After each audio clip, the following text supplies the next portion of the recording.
Today in this video we are going to talk about English kings and queens, English monarchies. First of all, English kings, Saxon kings. First of all, we will talk about Saxon kings. First is Egbert, born in 827 and died in 839. Egbert was the first monarch to establish a stable and extensive rule over all of Anglo-Saxon England, and this was the first ruler, you can say the king, who established peace and order, you can say, in his rule. There prevailed a system of justice in his rule. The second monarch was Aethelwulf, born in 1839 to 858, King of Wessex, son of Ecgherht, and father of Alfred the Great. Alfred the Great was the monarch. In his rule, literature flourished in abundance. If you know, we have talked about this man, Alfred the Great.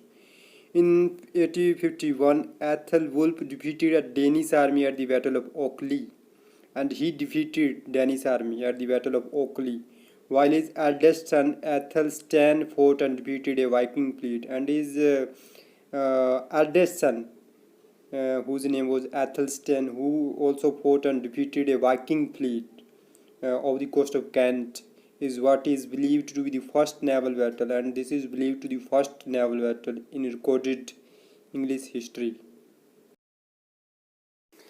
Next monarch is Aethelbald, born in 1858 to 860, the second son of Aethelwulf.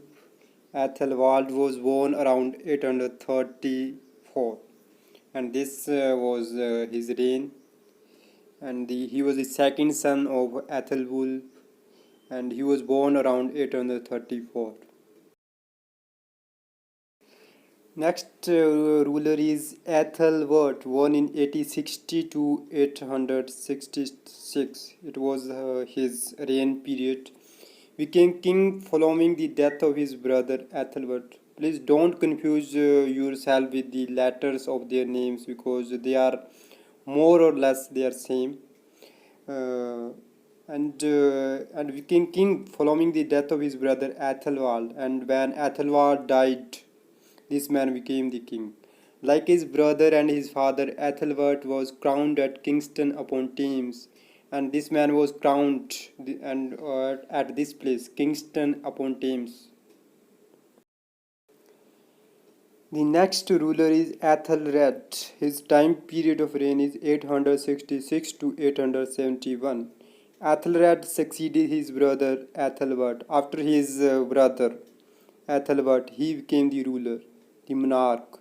His reign was one of long struggle with the Danes, and when he established himself as a ruler, there were Danes invasion were taking place at that time, and the Danes occupied York in 866, and they established the Viking kingdom of Yorvik, and they had established the Viking kingdom of Yorvik. Next ruler is Alfred the Great, and he was the greatest monarch of Saxon monarchy, and his time period of rule is 871 to 899. And as I earlier talked about this man, because he was designated with it and with the title the Great. Why? Because in his time, in his rule, when he was reigning over Britain, there were order, peace, and a system of justice was there. That's why he is known Alfred the Great, and literature flourished in abundance in his time period. That's why he is designated with the title the Great. And born at Wantage in Berkshire around 849, Alfred was well educated and is said to have visited Rome on 2 occasions, and he visited Rome on 2 occasions. He had proven himself to be a strong leader in many battles. He was a great warrior, and as a wise ruler managed to secure 5 uneasy years of peace with the Danes. And when he was ruler, the Danes invasions were also taking place in his rule also. Before they attacked Wessex again in 877, and they also attacked Wessex again in 877. Alfred was forced to retreat to a small island in the Somerset Levels, and it was from here that he masterminded his comeback, perhaps burning the cakes as a consequence. And he was forced to push himself back because of some reasons, and to small island in Somerset Levels. And from here he masterminded, and he thought greatly about how can he win his rule, and he can come back. And here he also come back, perhaps winning the cakes, and he destroyed all the hopes and as against going the Danes with major victories at Addington, and he won at the victories of Addington, Rochester and London. Alfred established Saxon Christian rule over first Wessex and then on the most of England.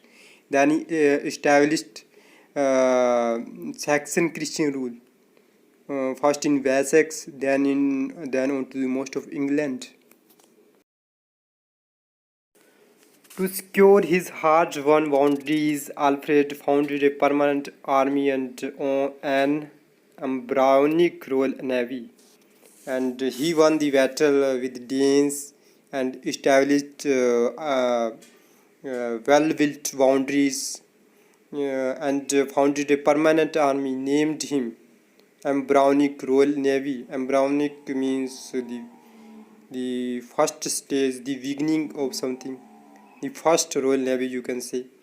To secure his place in history, he began to Anglo-Saxon Chronicles, the very important point, and this point must be noted from exam point of view. And this man was the man who established Anglo-Saxon Chronicles, and from here we know about Anglo-Saxons. History comes from here. And this was all about Alfred the Great.